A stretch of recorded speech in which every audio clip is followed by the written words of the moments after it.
Dear colleagues, ladies, gentlemen, dear friends, it's a pretty strange General Assembly that we are running today.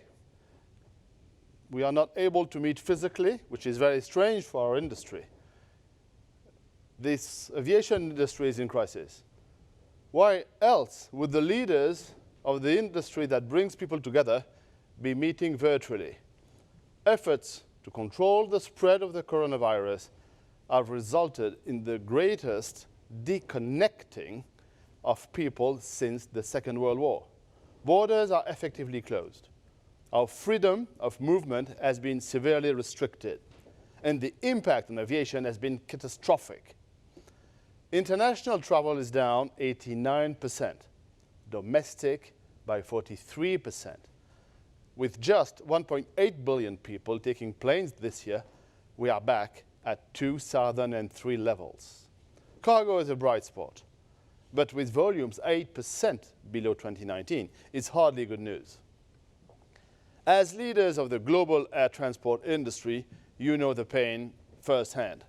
The toll on finances has been devastating, and our thoughts are with the hundreds of thousands of aviation workers who have lost their jobs. The story does not stop there. 46 million jobs in travel and tourism are in peril. Educational opportunities are put on hold. Families are separated. Vacations forgone. And once in a lifetime, events are missed. When people cannot fly, the human and economic costs could never be fully counted. But this is no time for despair. Today is a call to action. The freedom to fly is essential, and the top priority of our association is restoring it.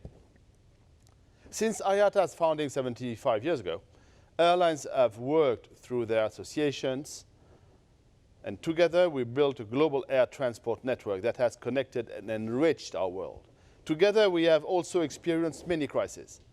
None rivals COVID-19, but all taught us resilience. Today, resilience depends on reinforcing our commitments to safety and sustainability, reopening borders, and repairing shattered finances. Safety is always a top priority. A multi-layered approach called Takeoff was established to keep passengers and crew safe.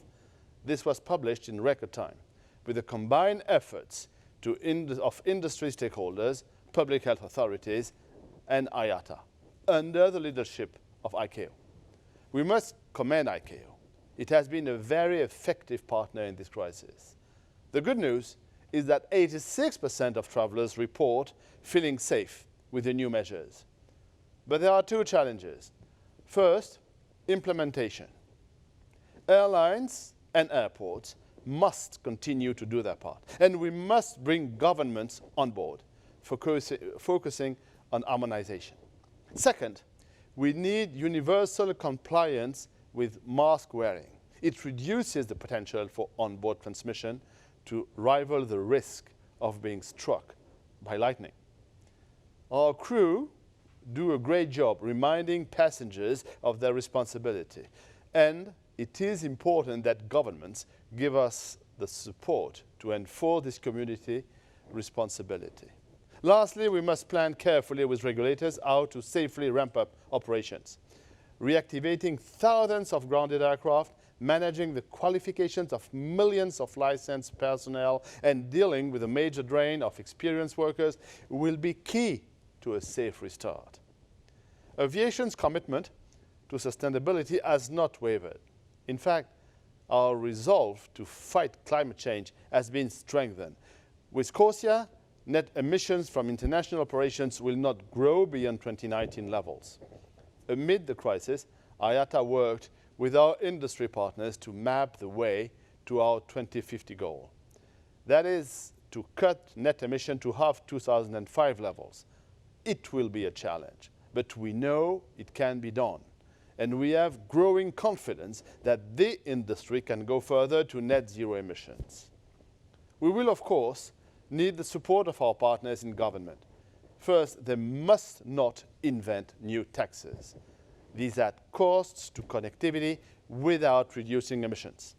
Instead, now is the time to invest stimulus funds in an energy transition to sustainable aviation fuels. This would be a triple win: creating jobs, fighting climate change, and sustainably connecting the world. Today, you will be asked to endorse a resolution that confirms our commitment on safety and sustainability.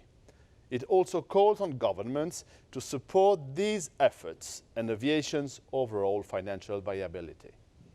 That points us to the next big challenge: reopening borders. People want and need global mobility. The ICAO takeoff measures make flying safe, but border closures and quarantine measures make travel impossible. We must manage how we live with the virus, but that does not have to mean destroying aviation, risking millions of jobs, crippling economies, and tearing apart the international social fabric.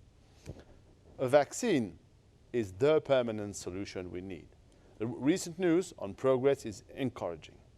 And IATA is working with the World Health Organization, UNICEF, Gavi, and others in the COVAX initiative. This will ensure that aviation is prepared, literally, to deliver. Borders must be open for distribution. Cold chain logistics facilities need to be available, and security measures must be airtight. On top of that, passenger operations with belly capacity must be scaled up. This will be the largest and most complex logistical exercise ever. The world is counting on us, and we will not disappoint. As excited as we are about vaccines, I must be very clear on one point: we cannot wait for vaccines to reopen borders. An immediate solution already exists. We could safely open borders today with systematic COVID-19 testing. We have the technology. Rapid antigen tests are delivering cost-effective results with well over 95% accuracy in 15 minutes or less. We have guidelines for a harmonized system. ICAO, with the help of WHO, published a manual on testing, and IATA supported this with an implementation guide. Testing is proving effective. A European study shows that a high-performing test would miss as few as 5 COVID-19 cases per 20,000 travelers. That's in low prevalence areas. Where prevalence is high, this could increase to 25. Both figures are dwarfed by current infection rates. We have solutions for test verification. IATA is developing an industry solution, the IATA Travel Pass. This app links passengers, airlines, testing facilities, and governments with accurate information and privacy-protected data management. Last and most important, we have working examples. The Hong Kong-Singapore bubble will start soon. Its success could be the example for others to follow. The components are here. Now we must put them together with speed and action. We have a resolution calling for testing to open borders without quarantine. Your support will help us to deliver this vital message. The urgency of this message is emphasized by our dire financial position. We have been all but shut down for months. Any business would be stressed to remain financially viable. IATA sounded the alarm early. Many others joined the emergency call, and governments came to the table with $133 billion of critical financial support. This is an investment in recovery, not just for airlines, but for the whole economy. Every airline job supports 29 others, so a full economic recovery will be compromised without the catalyst of aviation. Still, airlines will lose over $118 billion this year, and 2021 is likely to see a $38.7 billion loss. It will be the fourth quarter of next year before we turn cash positive at the earliest. More financial support will be needed, and this must not further increase debt. It has already ballooned by $220 billion to over $650 billion. We count on our suppliers too. Many, particularly infrastructure suppliers, will also need government financial support, and they must contribute to airline cost reduction efforts. Between 2020 and 2021, airlines will have lost more than a full year's revenues, over $800 billion. Every supplier needs to tighten their belt. We must all live within the means of dramatically reduced revenue. Airlines will approach 2021 hobbled and on life support. There will be long-term consequences. The landscape of aviation has shifted. Many governments are now major airline investors. There are legitimate concerns about how long they will stay and the potential for re-regulation and protectionism. There are also suggestions that new approaches to liberalization or open access to global capital markets could help the recovery. These merit serious discussion, but not now. When the house is on fire, you don't pontificate about its future architecture. You throw water. Our industry is in flames, and we must put every ounce of our energy into quenching the fire so we can get back to business. That means getting financial support from governments and doing everything in our power to reopen borders with testing and without quarantine. For the next month, these issues will be at the very top of IATA's agenda. And you can count on me and on the IATA team to do everything in our power to achieve them. And we will do so with speed and determination. Allez, let's go. Allez, allez. And when we are back in business, we can then address the important questions of how to build back better. That will be a task for my successor. Yesterday, my intention to step down as IATA's Director General and CEO on 31st March 2021 was made public. It has been the privilege of a lifetime to serve the global air transport industry, the business of freedom, in this capacity. Since 2016, I worked with the IATA team to meet our needs by refocusing IATA around the core competencies of advocacy, standard setting, and commercial services.